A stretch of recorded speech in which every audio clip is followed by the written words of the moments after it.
Support for the Capital Connection comes from United University Professions, representing 37,000 academic and professional employees at SUNY campuses and teaching hospitals across New York State. Frederick E. Cole, President, uupinfo.org. And New York State United Teachers, representing professionals in education and healthcare, online at nysut.org.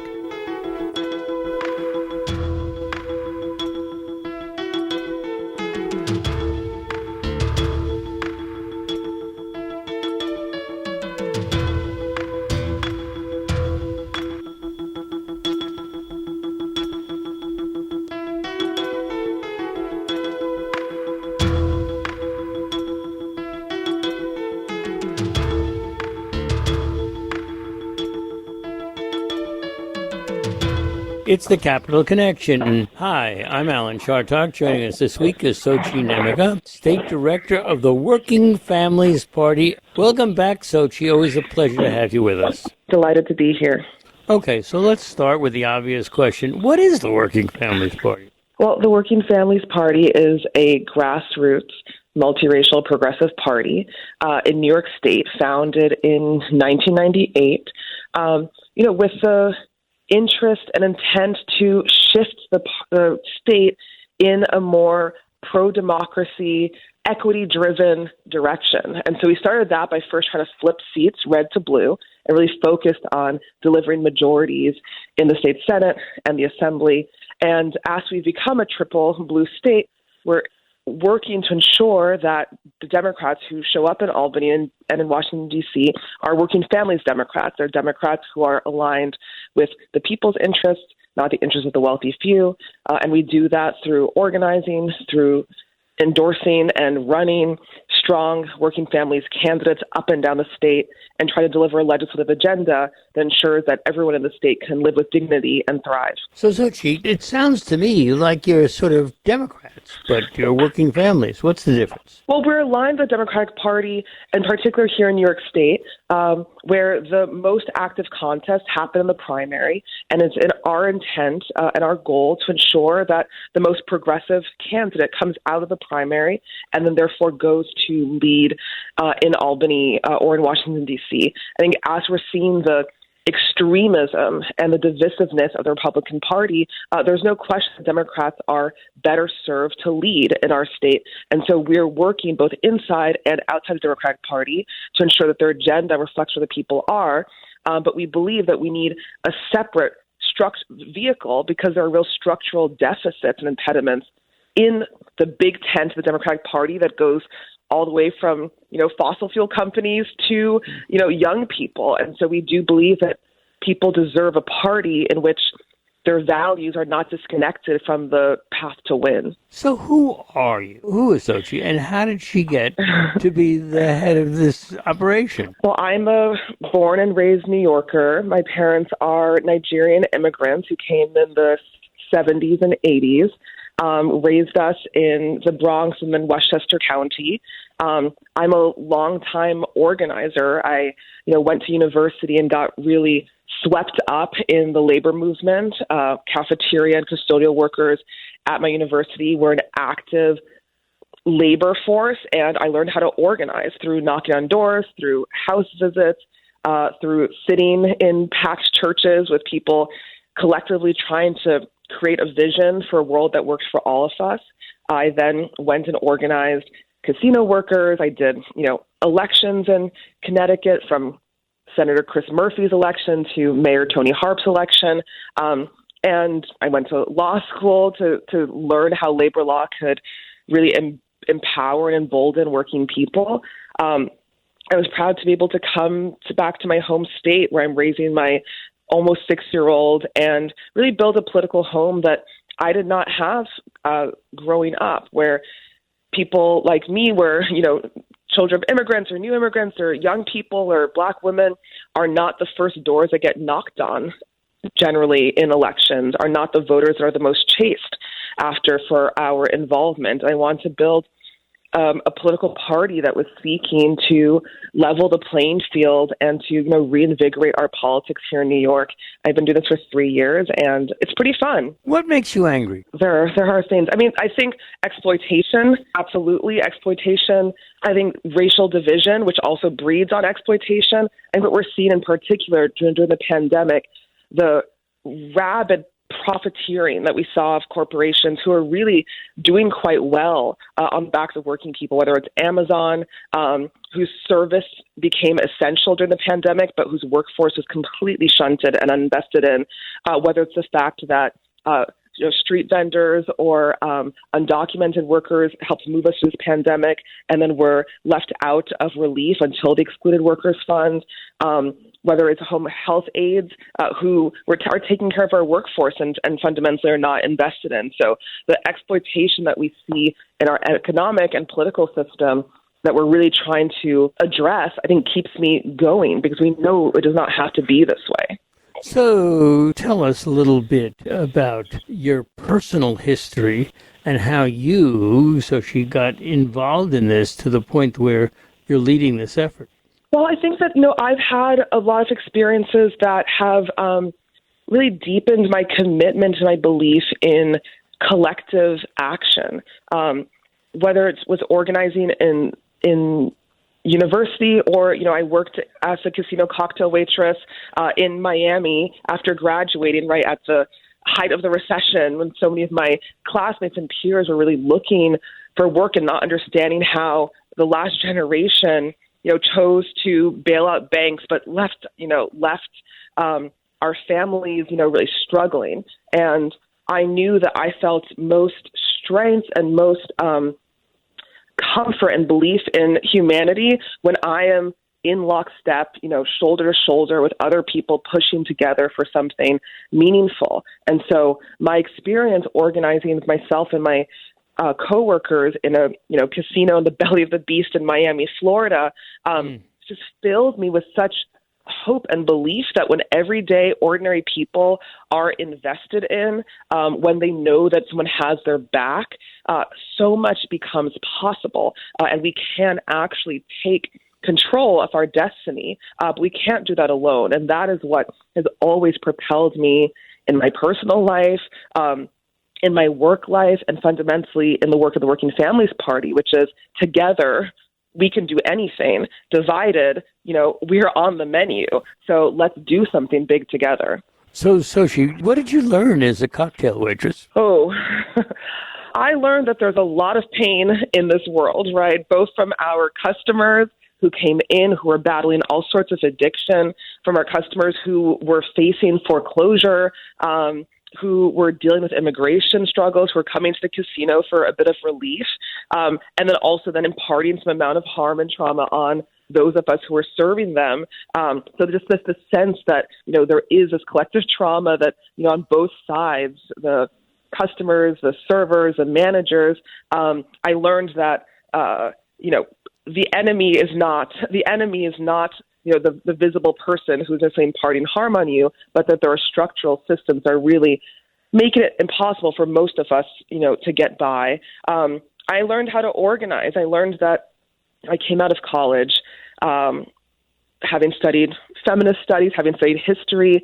and had all of these labels. I was a Afro-feminist, Marxist. I had all of the labels. And fundamentally, when you get into organizing and you just want to talk to people, you have to talk from your experience, not from the labels or the theory or the hashtags, but really from heart to heart, as from your lived experience. Me as a daughter of immigrants, as a young woman, as someone who really believes that we deserve better, and just building connection based on that shared understanding and humanity, that is better than any book that I ever read. That is better than any perfectly leveled Gramsci quote I can put out. It's really about heart to heart, and I think that applies to our electoral work too. When you knock on someone's door, find out how they are, ask them how their kids are doing, and build a connection based on our shared understanding as people in this world. We're talking to Sochie Nnaemeka, the state director of the Working Families Party in New York. So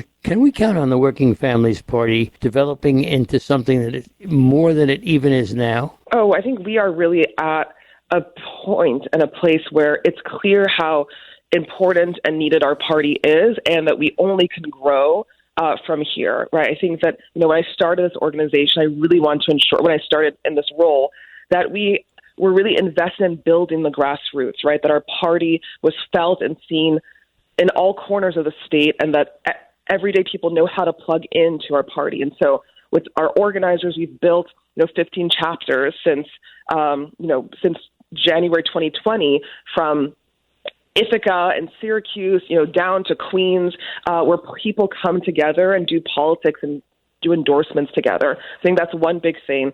The next thing we want to do is really to have a legislative agenda that was clearly connected to the desires and vision of our community and our members, and to go out with bold proposals, right? In the moment of the pandemic, we're really pushing to tax the rich to invest in the public good.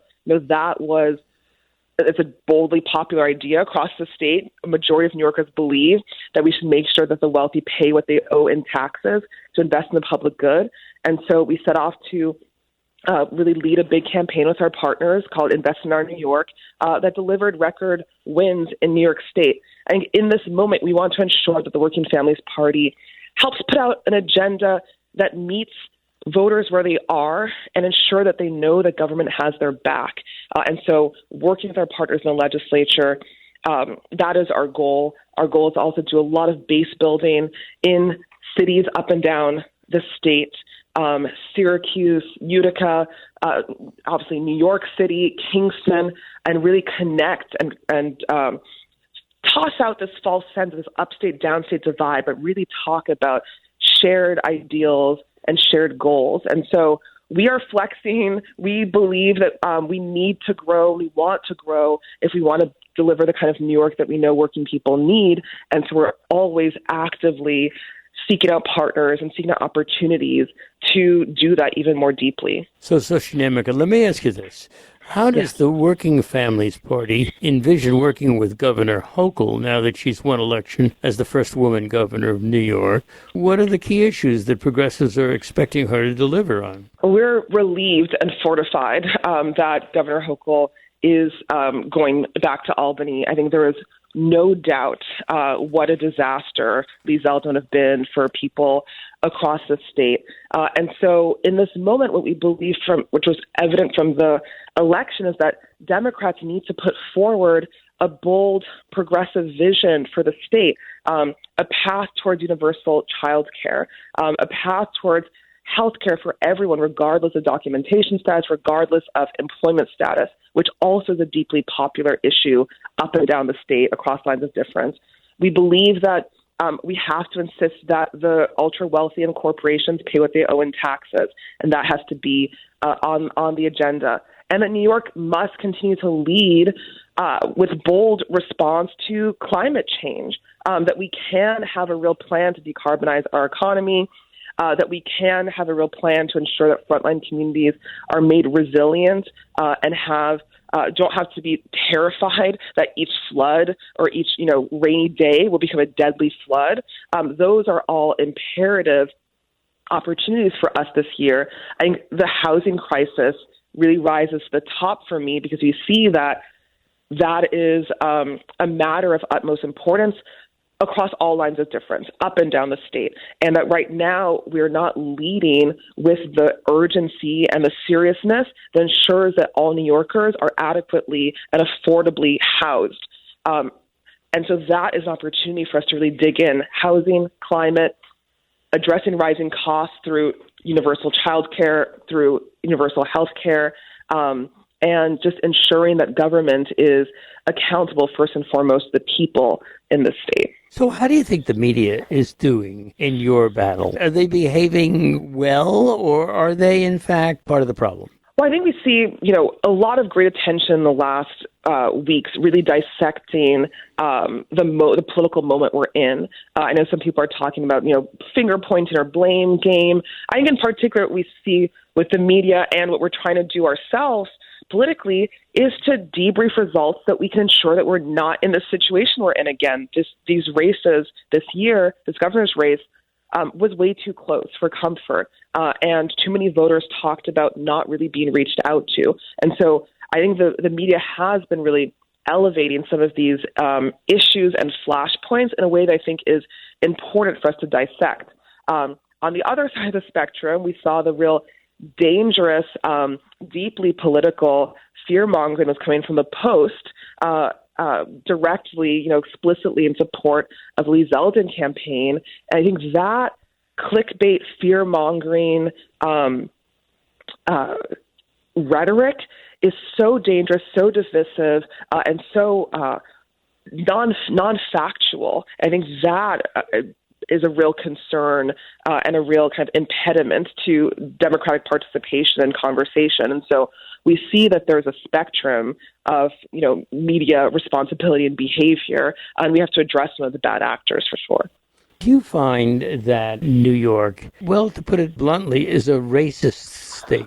Well, I believe that racism is structural and systemic, and so systems create division, create exploitation, policies reflect that and exacerbate and accelerate that, right? The pandemic revealed racial divisions and revealed inequality, right? The pandemic did not create those or reflected them. And so our job is to ensure that our policies are addressing the systemic racism that exists and is the foundation of our society and our country's very being. And so when we think about our agenda, we always think about a structural change agenda. How are we not just changing the numbers or the faces, but how are we recognizing that racism is embedded in every part of our economy, right? In how housing gets allocated, in where people live and how that addresses their vulnerability to climate, in how our schools are funded, in who has food access. And so unless we are addressing a structural change agenda,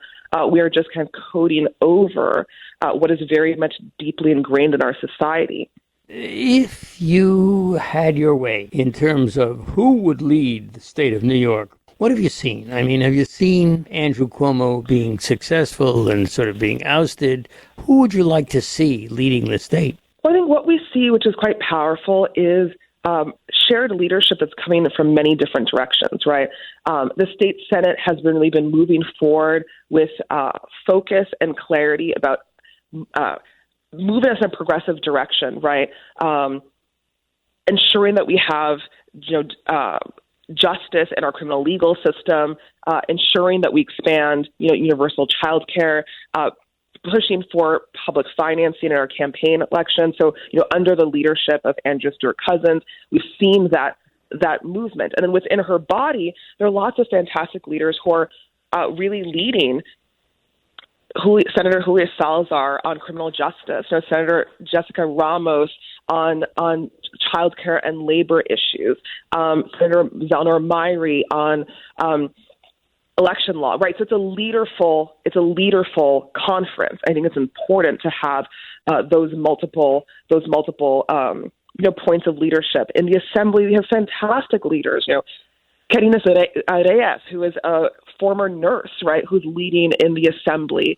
Khalil Anderson, the youngest member of the assembly in the Rockaways, right? There's so many. To name Samar Brook, right, who represents up in Rochester, and then Leah Webb, who's joined in Buffalo. I think what is exciting in this moment is that the pipeline of progressive candidates is building a real leaderful bench of people up and down the state. And so we believe that we want to continue to invest in that, and also to ensure that the movement leaders and community leaders, whether they're leading organizations like Make the Road New York, who ensures that immigrants, have justice and dignity in our state, whether it's someone like Eljoy, who leads the, NAACP, right? There are multiple axes of leadership that we believe helps move the state holistically in the right direction. Are you ready to run for office yourself? I'm an organizer through and through. And so my job is to help build the plan, to recruit the team, and make sure that we win. And you're doing that by? I'm doing that by deeply investing in where I live. So both, I live down in Mount Vernon and CD16. I work very closely with our Congressman Jamal Bowman and his team to ensure that we address, the deep disparity between Mount Vernon and Bronxville, or Mount Vernon and Scarsdale, right, both in our district. I work with leaders in the New York City Council to help them move forward their vision. I help recruit candidates up and down the state and ensure that they have what they need to be successful. And I try to train organizers. We have a great staff team of organizers and strategists who are, building everywhere to ensure that people can help realize their visions. And so that is what my role in the movement is. I'm also a mother and involved in my child's education and in our community here in Mount Vernon. And so those are the roles that I'm playing in this moment. A lot of people say that, but in the end, they try to become the moving force in a movement. Do you have any such plans? I have no such plans besides ensuring the Working Families Party is a moving force in the movement. And so that is what my eye is squarely focused on right now. When you look back on Andrew Cuomo, what do you see as something that might be avoided in the future? I think one of the biggest takeaways in this leadership transition was that how you lead is as meaningful as what you deliver in your leadership. I think we see that in terms of different leadership styles, and something that many people are giving credit to Governor Hochul is a focus more on collaboration and less on domination. Is that a woman-man thing? I mean, we definitely have seen that gender and identity plays a big role in how people lead. And so, there are the tropes of toxic masculinity. There are the ways in which men are taught to lead. That is true. Whether that can be fully ascribed, no, because we've seen many collaborative male leaders out there. And so I do think that there is a personal choice in that as well. We see studies of women and people of color leading in a different way. I think that does have to do with identity as well. But what matters is that leadership styles then have an effect on what kind of policy outcomes we have for working people. It's not just a personality thing. If someone is not driven to get the best ideas, to encourage different leadership and other voices to put forward their positions, you end up with an echo chamber, and you end up with policy outcomes that are only meant to reflect the boss's desires. And so I think one of the biggest takeaways from this moment is toxic work environments have deeply negative effects on the state and kind of the community as a whole. And I think that Governor Hochul has really sought to embrace a different style of leadership that has allowed many people, including as people, members of the Assembly, members of the Senate, to put forward smart solutions, to really put forward a winning agenda, because they don't have to be overly concerned with interpersonal dynamics. So I think that is one big takeaway about leadership in this post-Cuomo era. So tell me whether or not you see an opportunity here for more women to really take leadership roles. Oh, absolutely. I mean, we are seeing in all across the political spectrum and in many different organizations, right? If you're looking, for example, at the big labor unions in New York State, the number of which of them are led by women political directors, right, is really significant, from CWA to 32BJ, the nurses union, up and down the state. So you see that leadership in the institution. And then in government, the governor's staff is overwhelmingly female. All the deputy mayors and Mayor Adams' administration is. Leader Heastie just rolled out his list of new, Speaker Heastie, of new leadership that I believe is 100% women. And so I do think that it's a moment, but I think it's a recognition of a lot of talent across the state and an opportunity to plug more women into really important roles that will have meaningful difference. I think the other thing I'll say is that something I learned from the union is that a lot of the women leaders in the union that I grew up in, Unite Here, were already leaders in their communities, right? They were matriarchs of their communities. They were leaders in the church, in their PTAs, they're head of their household. And so there's already many roles, leadership roles, recognized or not, that women play in our society. And what we're seeing now is a more public expression of that. And with that, I think comes a real progressive agenda. Mothers and caregivers know very well what role universal child care could play in our communities, why we need to raise the minimum wage, what transportation justice and access does, for women and families in particular. So I think that grounding in lived experience and new voices is having a tremendous effect in the well-being of all people, in New York State. So the question then is, Sochie, does New York take care of its working families? For example, with higher wages, family leave. We have made a lot of progress, right? In the 2019 legislative session, we saw historic investments in climate action.